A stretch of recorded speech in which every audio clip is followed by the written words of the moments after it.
Okay, today we're going to talk about another one of these smart battery powered air pumps that you can leave in your vehicle for emergencies, or you can use it around the home for convenience. So let's take a look at it. Okay, what we've got here is the Andeman wireless smart air pump. Andeman is the brand. It's the model W1. Has a picture of balls, cars, motorcycles, and bicycles. You get some little deflator and inflator devices for your balls. You get a charging cable, USB-C, the actual unit itself. We'll look a little bit more into this in a minute. A owner's manual in many different languages, your air hose, and a nice little velvet looking carry-in case for this. The reason this says it is a smart air pump is basically because it will turn off when it reaches the proper inflation setting that you have set it on. So what we're going to do over here, and I seem to have a lawn tractor.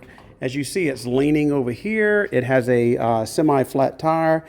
So this takes only about I think 14 psi. So we're going to see if this thing will pump it up in a fairly decent amount of time. And then we are going to go to the old Jeep Comanche over here, and we're going to see if this thing will pump a low tire up satisfaction. We're going to do before we get started, we're going to take this little air hose here, and we're going to turn it and install it on the top of the unit. Got this nice little silicone thing there to be able to make it really tight there. Okay, we're going to start out at the top. This jack right here is your USB C input socket. This is where you would charge it with this.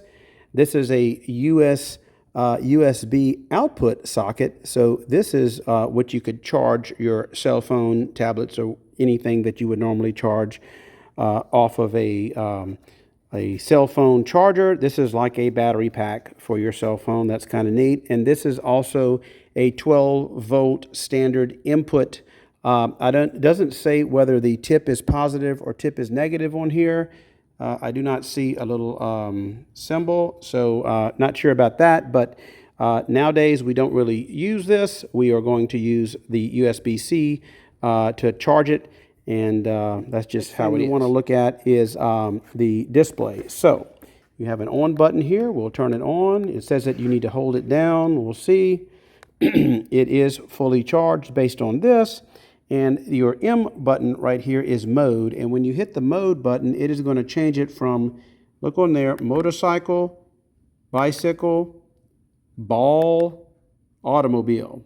So we are going to do a lawn tractor. So I'm not really sure. We're going to go to probably the ball, because when you hit the mode button and it goes between, basically it's just giving you a default setting where to start. Otherwise it works exactly the same. So if I go to automobile, it's going to start at 36 psi. If I go to motorcycle, it's going to start at 40. Bicycle, it's going to start at 50. And a ball is going to start at 8.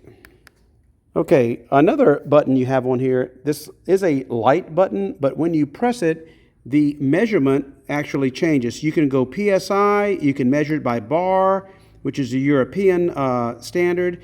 You can measure it. This says kPa, and this says kilograms per centimeter square. All that PSI, bar, kilogram force per square centimeter. Okay, so I broke it down for you. So a kPa, which this measures, is called a kilopascal. 1 kPa equals 0.14538 psi. In America here, we don't need to know that. Kilograms per centimeters square. That's kilogram force per square centimeters, actually. One of those is 14.223 psi. Again, we don't need to know that. A bar is a metric unit of pressure. 1 bar equals 14.504 psi. Again, we don't need to know that. Here in the US of A, we need to know what PSI, pounds force per square inch. That's what most things are measured on, so that's what we're going to do and use this for. So the first thing we're going to do is we're going to try to turn this on. We're going to hold it down, and we are going to want to go to 14 psi. So we're going to go pounds per square inch. So I'm going to take the mode button, and we're going to go, let's go over here to the ball. And then I'm going to take the little light button there, and we're going to change it to PSI. And we're going to go all the way up to 14 PSI. And we're going to take this unit over here and bring it to the lawn tractor and hook it up. Okay, and it's like any other air compressor. We flip this switch. We put it on here and put it down like that. It turns off after a little while. That's actually a good thing. So we'll put this, it saved it as 14 psi, and all we've got to do is hit OK, and we will see if this thing starts running.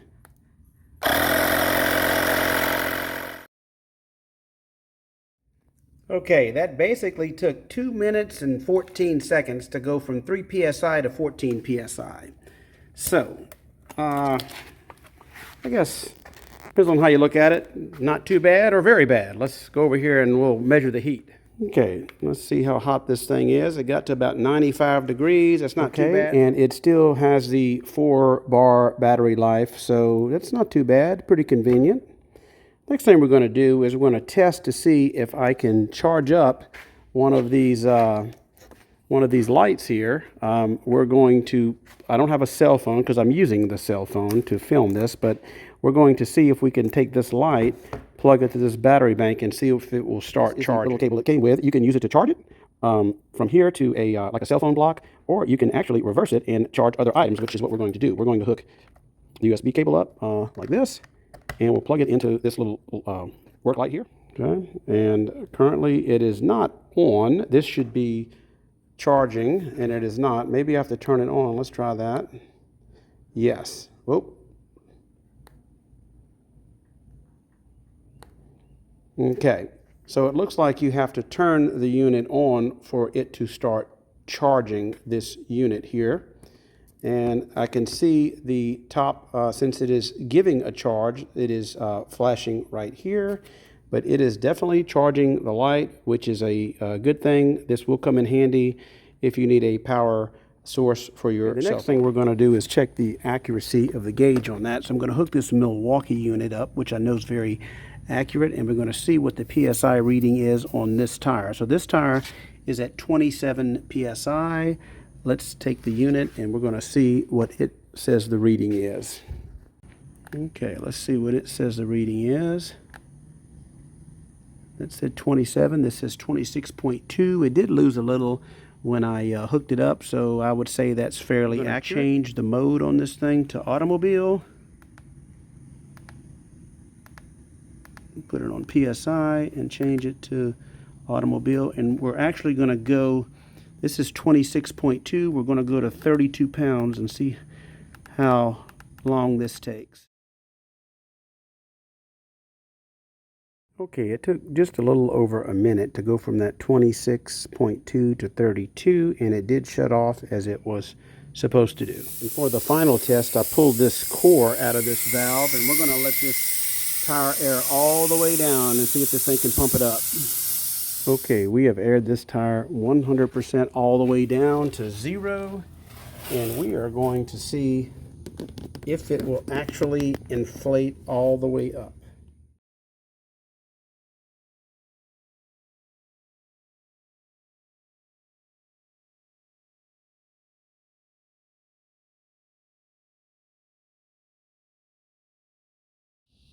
Well, it took 8 minutes and 2 seconds to do that, and surprisingly, it made it through with, looks like, with half the battery left.